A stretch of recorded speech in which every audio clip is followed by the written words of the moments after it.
Dancing in Doggy Heaven.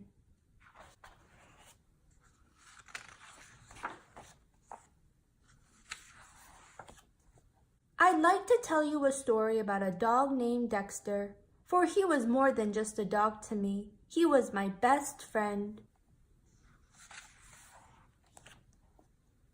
It all started in the summer of '88. I had just returned home from summer camp when I was greeted at the door by a tongue that went on for miles and a tail that didn't know when to quit. He was the cutest thing on four paws as ever I had laid eyes on, and he was all mine. The two of us became an inseparable pair. We'd take off on adventures around town, exploring the wilderness and parts unknown. There wasn't a stone we passed that didn't go unturned. I'd show him how to fish down by the local quarry. He'd show me how to hunt for squirrels, which, by the way, is much harder than it looks. Together we'd play and carry on. We were like two peas in a pod. Life was good. Now, of course, times weren't always so perfect. Like that time Dexter chased the mailman around the block and stole his sack of mail. We never did find out what happened, as it was never seen again. The incident, as it became known, remains in the folklore of Richmond Street to this very day. And how about that G.I. Joe toy chewing phase he went through? We lost a lot of good men that year. We certainly had our fair share of highs and lows, but through the thick and thin of it all, we remained best of buds.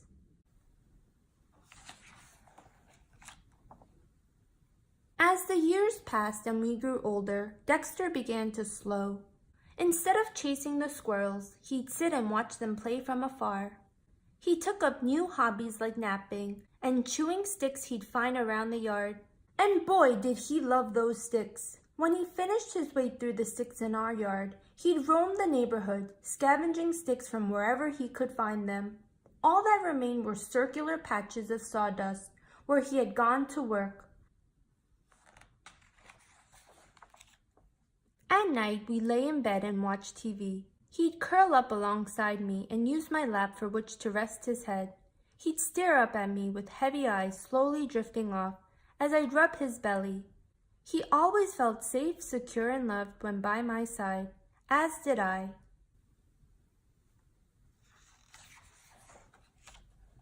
Then a day came that no one could have ever prepared me for. It had started off like that of any other, but when I returned home from school on this day, there was no wagging tail waiting to greet me at the door, no long and slobbery tongue waiting to lick me all over, no ball waiting to be thrown. For that was the day my best friend, my most special friend, had passed away. Confused and saddened, I escaped to my bedroom, where I laid under the covers and wept for what seemed to be days. Later that afternoon came a gentle knocking at the door. It was my grandmother. She had come to visit me after hearing of the news. She sat down beside me and proceeded to tell me the story about the dancing dogs in Doggy Heaven.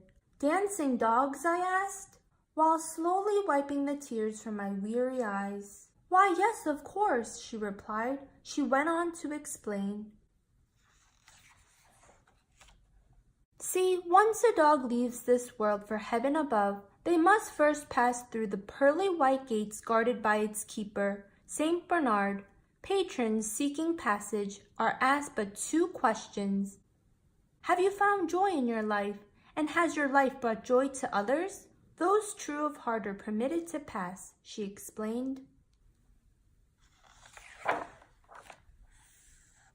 On the other side of the gates lies a grand spectacle of dance and celebration, the likes of which you could only imagine. Dogs leaping through the clouds, twirling and spinning. Paws frolicking along the enchanted rainbows overhead. A seemingly endless supply of sticks as far as the eye can see. Truly a paradise in which a dog could revel.